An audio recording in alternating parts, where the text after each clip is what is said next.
Hello friends और I hope सब लोग बढ़िया होंगे।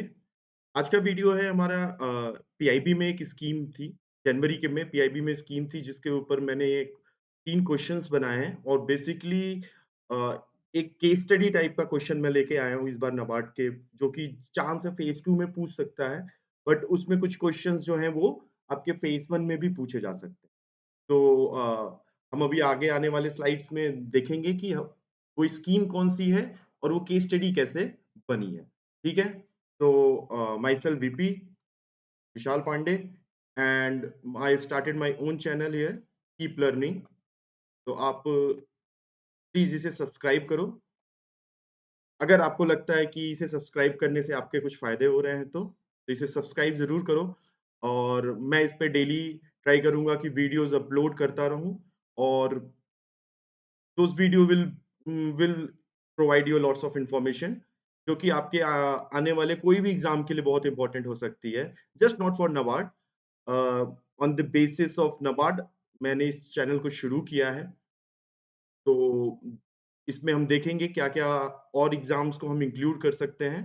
तो I will be bringing up lots of video on different different subjects not only about this NABARD exam कि उसके करंट अफेयर पढ़ेंगे। हम इसमें इस नबार्ड के स्टैटिक पोर्शन भी करेंगे और ट्राई करेंगे कुछ दिनों में हम इस पे क्वांट के ऊपर भी क्वेश्चंस शुरू करें ताकि जो आपका प्रीलिम्स में क्वालिफाइंग सेक्शन होता है उसमें आपको दिक्कत ना हो और ट्राई करेंगे डिसीजन मेकिंग की भी चीजें इसमें लाई जाए, ठीक है?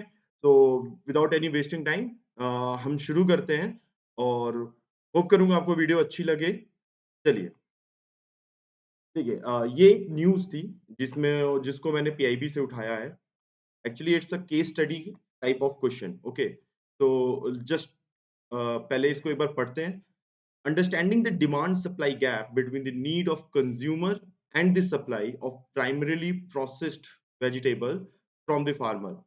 एक बंदा है mister CV from Mandya district of Karnataka was looking to set up a primary processing center for vegetables while looking for the support available from government. He came across this scheme in year 2020. तो जो हम schemes की बात कर रहे हैं वो scheme कब लॉन्च हुई है? 2020. He applied for a loan of rupees 1.9 crore on the portal. तो जो ये स्कीम थी उसके पोर्टल पे मिस्टर सीबी ने 1.9 करोड़ के लोन के लिए अप्लाई किया, which got verified by the Ministry of Agriculture and Farmer Welfare and sanctioned by the bank WXY. तो एक WXY करके बैंक है जो कि इस लोन को सैंक्शन किया कब? 2020 में ही। देखो 2020 में ही अप्लाई किया और 2020 में ही मिल भी गया। Then, due to this loan, he was able to ground his vision with the help of the scheme, and Aryan Wedge Private Limited came into existence. Through the interest subvention provided under the scheme, he was able to secure the finance at an effective rate of interest of just 5.45%, which is much lower than the open market rate. अभी हम market rate में जाओ loan लेने तो आपको 10% 11% नहीं तो 9% इस रेट पे आपको लोन मिलेंगे, but he gets the loan at half of that interest, that is 5.45, which not only supported his business, क्या किया उसने? मोर देन 250 लोकल फार्मर्स को क्या दिया उन्होंने? सीड एंड टेक्नोलॉजी दी जिसके वजह से to grow quality vegetables. Then they collect the yield from the farmers at fair price. तो इससे फार्मर को भी फायदा हुआ, उसको अपने अपने प्रोडक्ट्स का एक अच्छा दाम मिला, which is then cleaned, sorted, graded and packed in the processing center जो कि मिस्टर सीबी ने बनाया था before reaching to the end consumer on daily basis. तो हमें पहला क्वेश्चन हमारा ये है कि हम जो पैसेज में स्कीम की बात कर रहे हैं उस स्कीम का नाम क्या है? Name the scheme that mister CB has came across in the above passage. Which of the following is scheme is that? That first option is AIF, that is Agri Infrastructure Fund, ENAM, SMAM, PMFPO और PMFP, ठीक है? तो जिस scheme का फायदा mister CB को हुआ था उस स्कीम का नाम है agri infrastructure fund, okay? Please remember this. Agri infrastructure fund के थ्रू ही मिस्टर सीबी को क्या मिला? फंडिंग मिली या कह लो लोन मिली। और ये जो स्कीम है इसके बारे में भी हम आगे पढ़ेंगे। इसमें क्या होता है, दूसरे स्कीम्स के जो कोई और स्कीम्स चल रही होती हैं आपकी गवर्नमेंट की, चाहे वो स्टेट गवर्नमेंट की हो या सेंट्रल गवर्नमेंट की हो, उनको भी इस स्कीम के अंडर में क्या किया जाता है, कन्वर्ज कर लिया जाता है। और उसी तरीके की एक स्कीम है हमारी टीजी क्रेडिट गारंटी स्कीम, जिसके अंडर में हमें 3% का सबवेंशन, इंटरेस्ट सबवेंशन मिलता है अप टू ₹2 करोड़। 2 करोड़ तक के लोन के लिए हमें 3% इंटरेस्ट सबवेंशन मिलता है, जो कि इनको फायदा हुआ, तभी इनको क्या मिला, 5.45। देखो, इसमें सबसे इंपॉर्टेंट पॉइंट क्या था ना, कि स्कीम लॉन्च कब हुई है, इंटरेस्ट सबवेंशन की बात हुई है, और बात हो रही है प्राइमरी प्रोसेसिंग सेंटर, मतलब एक तरीके से पोस्ट हार्वेस्ट कल्टीवेशन के बारे में बात हो रही है, या पोस्ट हार्वेस्ट मैनेजमेंट के बारे में बात हो रही है। तो वो स्कीम के लिए आपके पास एआईएफ भी है, ईनेम भी है, एसमेम भी है, पीएमएफपीओ आप कह सकते हो है, लेकिन इट्स मोर अबाउट फार्मिंग, एक प्रोड्यूसर ऑर्गेनाइजेशन फॉर्म करने के लिए बनाई जाती है। पीएमएफएमई है, जो कि आपका वो आपके फार्म मैकेनाइजेशन के लिए, मीन्स फार्म मैन्युफैक्चरिंग के लिए, एंटरप्राइज को बनाने के लिए हेल्प करता है। लेकिन जो ये स्कीम में इनको फायदा हुआ, वो स्कीम थी हमारी एआई। ठीक है, चलिए नेक्स्ट क्वेश्चन पे चलते हैं। Consider the following beneficiary of the scheme mentioned in the above passage. तो ठीक है भाई, अभी एआईएफ स्कीम की बात हो गई। अब इसमें कौन कौन हमारे लोग एलिजिबल हैं? कौन कौन एलिजिबल होगा? Farmers, agri entrepreneurs, FPOs, self help groups और joint liability groups. Which of the following combination is correct? तो आपको बताना है कि इन कॉम्बिनेशन में से कौन सा हमारा ऑप्शन जो है वो सही होगा। तो पहला ऑप्शन है हमारा 1, 2 and 3, that is farmers, agri entrepreneurs and FPOs. And the second option is farmers and agri entrepreneurs. Third option is farmers, FPOs, self-help groups and joint liabilities group. And the D option is farmer, agri entrepreneurs, FPOs, self-help groups and joint liability groups. And the last option is agri entrepreneurs, FPOs, self-help groups and joint liability group. ठीक है, तो guess करो इसका answer क्या होगा? Guess मत करो, अब तो इतना तो पता होना चाहिए, मतलब ऐसे क्वेश्चंस आएंगे आपके एग्जाम में कंफ्यूज करने के लिए, but this questions are not tough. You have to just put a little bit of common sense and little bit of a knowledge and you can crack this type of question. So your correct answer is D, भाई सबको loan मिलेगा। कद्दू सब में कटेगा, sorry, कद्दू कटेगा और सब में कटेगा, तो ये चीजें होंगी। ठीक है, this is the second question. Now let's go to the third question, which is actually related to current data of this particular scheme. So till now, what is the total amount that has been mobilized in the last 2.5 years under this scheme for agriculture infrastructure? So options are 12,000 crore, 10,000 crores, 24,000 crore, 18,000 crore, and 30,000 crore. So your answer will be 30,000 crores. Okay. So till Jan, under this scheme, 30,000 crores fund has been what? It has been mobilized since the launch of the scheme that was launched in December. I think in December 2020 or 2020. It is launched in 2020. Since then, sorry, it's not launch. It's launched in July 2020 under Atmanirbhar Bharat scheme package. Okay, so this is one of the data that can be asked. It's not of high probability, but you can use this point as a fodder in your descriptive answer. Okay, so let's start with the explanation of this whole passage, that is all about agriculture, or you can say agri infrastructure fund. Okay, तो basically agri infra fund scheme, जो agriculture infrastructure fund scheme है, उसको launch क्यों किया गया, उसकी जरूरत क्या थी लॉन्च करने? तो हमारे पास सबसे बड़ी चीज पता क्या है? सबसे बड़ा जो आप कह लो कंस्ट्रेन है हमारे एग्रीकल्चर फील्ड में, वो है पोस्ट हार्वेस्ट मैनेजमेंट। और इसके लिए आप देखोगे ना तो सरकार बहुत सारे स्कीम्स या इनिशिएटिव लॉन्च करती है एट सेंट्रल लेवल और एट स्टेट लेवल भी, ठीक है। तो ये स्कीम लाई गई थी जुलाई 2020 में as a post harvest management system, ठीक है। ये स्कीम लाई गई थी पोस्ट हार्वेस्ट मैनेजमेंट सिस्टम के लिए। तो इसमें क्या है, हमारे पास जितने भी post harvest related infrastructure development के लिए जो भी कोई ऐसा कोई बंदा होगा या कोई फार्मर हुआ या एफपीओ हुआ या कोई सेल्फ हेल्प ग्रुप हुआ जिसको एक कोई ऐसा चीज इनिशिएट करना है जो कि पोस्ट हार्वेस्ट मैनेजमेंट से रिलेटेड है, तो उसके लिए वो इस स्कीम के अंडर में क्या कर सकता है, लोन अप्लाई कर सकता है। तो बेसिकली इस स्कीम का मेन ऑब्जेक्टिव क्या था कि हमें मीडियम लॉन्ग टर्म डेब्ट financing facility for investment in viable project for post harvest management infrastructure and community farming asset through interest subvention and credit guarantee. तो देखो हमारे यहाँ ना दो तरीके की फाइनेंसिंग होती है, एक शॉर्ट टर्म, एक मीडियम टर्म, एक लॉन्ग टर्म। शॉर्ट टर्म आपके लोन होते हैं 0 से 1 साल तक के, ये हो जाएंगे आपके 2 से 10 साल तक मीडियम टर्म।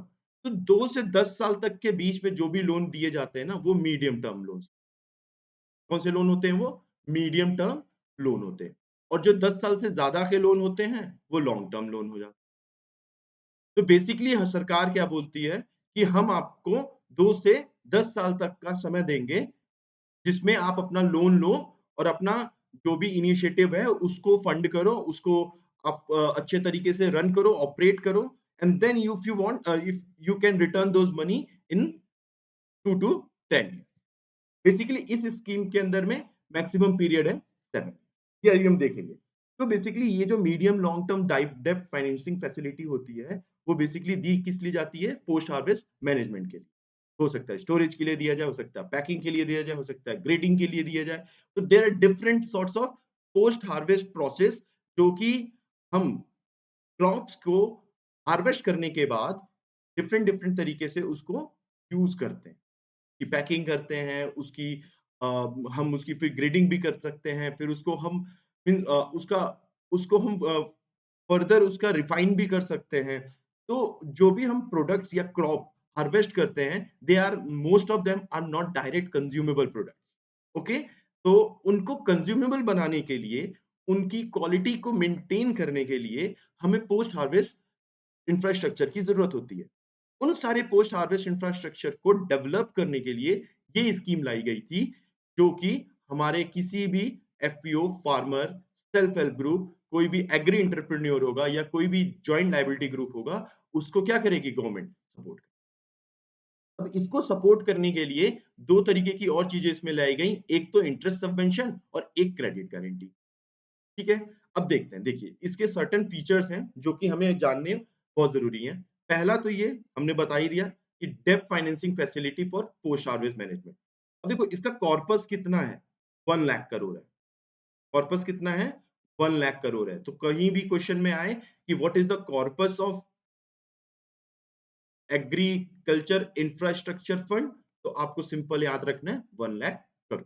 अब देखो इसमें जब आप लोन लोगे ना तो 2 करोड़ के लोन तक मिलेगा आपको, ठीक है। और इंटरेस्ट सबवेंशन कहां तक का, कितने अमाउंट के लोन तक मिलेगा? 2 करोड़। अगर 2 करोड़ से ऊपर लेते हो तो भी आपको 2 करोड़ के ही अमाउंट तक इंटरेस्ट सबवेंशन दिया जाएगा।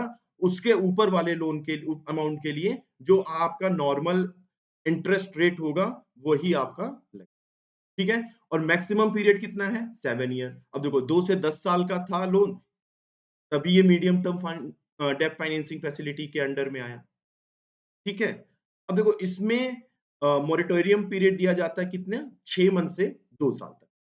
ये चीज याद रखना, 6 मंथ से 2 साल के लिए आपको मॉरेटोरियम पीरियड दिया जाता है। मॉरेटोरियम पीरियड क्या? उतने दिन तक आपको 1 रुपया भी क्या है, पे नहीं करना पड़ेगा। आप इतने टाइम तक में चाहो तो आप 1 भी रुपया मत पे करो, आपके ऊपर गवर्नमेंट या बैंक कोई भी किसी तरीके का वो प्रेशराइज नहीं करेगी। लेकिन जैसे ही आपका 2 साल से ऊपर हो जाता है, तब आपके वो क्या होना होगा कि आप कुछ ना कुछ बैंक्स को या गवर्नमेंट को रिटर्न करना। प्लस ये भी है, ये एक तरीके के पीएसएल में भी आता है। तो इसके जो नॉर्म्स होंगे वो इस स्कीम के अंडर में लोन्स जो लिए जाएँगे, वो सारे के सारे एप्लीकेबल। यहाँ तक बात क्लियर है? देखो, ये सारे इंपॉर्टेंट पॉइंट्स हैं जो हमें ध्यान रखना है इस एग्ज़ाम के लिए, ठीक है? और ये तो बता ही दिया था कि स्कीम कब लॉन्च हुई थी? अगस्त 2020।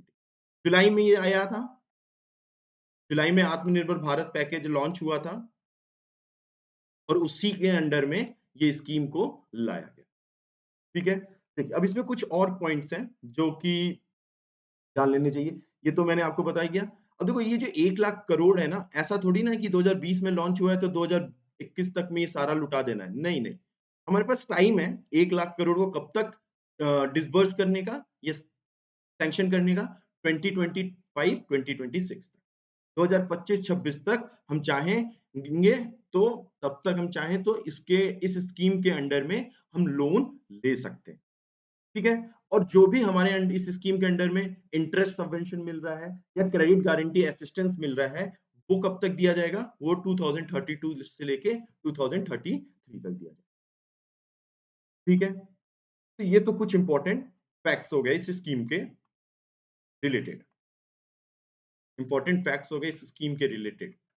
अब जो बात आती है ना, देखो, इसकी इम्प्लीमेंटेशन भी होगी, तो इसकी इम्प्लीमेंटेशन के लिए हमारे पास मॉनिटरिंग कमिटी डिफाइन की गई है, जो कि नेशनल लेवल, स्टेट लेवल और डिस्ट्रिक्ट लेवल पे काम करती है। और इसका रियल टाइम मॉनिटरिंग करती है। जो भी इसमें इश्यूज आते हैं या जो भी उनको फीडबैक मिलता है, उसको प्रॉपर तरीके से रेक्टिफाई करके एक प्रॉपर इम्प्लीमेंटेशन किया जाता है इस स्कीम का। नेशनल लेवल पे प्लान होता है, स्टेट लेवल पे उसको देखा जाता है और बेसिकली डिस्ट्रिक्ट लेवल पे वो सारी फीडबैक प्रोसेस और रियल टाइम मॉनिटरिंग होती है। देखो, इसमें दो एक पॉइंट ये चीज है, जो आपका लिमिट है, प्राइवेट सेक्टर अगर है, तो ये सारी चीज़ें आपको 25 सच प्रोडक्ट्स के लिए दी जाएँगी। अगर आप कुछ 25 प्रोजेक्ट लॉन्च करते हो, ठीक है? और ये क्या होना चाहिए? आपके एक मतलब बाउंड्री के अंदर। अगर आपने दूसरे स्टेट में जाके करा, तो दूसरा, तीसरे में जाके किया तो 3 ऐसे 25 सच प्रोजेक्ट्स के लिए गवर्नमेंट क्या करेगी? आपको फाइनेंस करेगी। लेकिन अगर हमारा कोई स्टेट एजेंसी है, नेशनल लेवल या स्टेट फेडरेशन है, कोऑपरेटिव्स हैं, या एफपीओस के फेडरेशन है या सेल्फ हेल्प ग्रुप है, तो ये 25 वाला लिमिट भी क्या हो जाता है? हट जाता है। 25 वाला लिमिट हट जाएगा। ठीक है? तो ये कुछ सारे इंपॉर्टेंट पॉइंट्स हैं जो कि हमें ध्यान में रखने हैं इस स्कीम्स के तहत। और ये मतलब इस तरीके से स्कीम्स आ सकती हैं आपके एग्जाम में। एग्रीकल्चर इंफ्रास्ट्रक्चर फंड एक one one of the important initiative है गवर्नमेंट का, to double the income of farm. Okay, तो आज का वीडियो यहीं एंड करेंगे। प्लीज सब्सक्राइब द चैनल, और अगर वीडियो अच्छा लगता है तो लाइक भी करिएगा। और ज़रूर, अगर आपको कोई चीज़ ऐसी फ़ील होती है कि इसमें और एडिशन करनी चाहिए, तो please do comment in the comment section. Okay, thank you and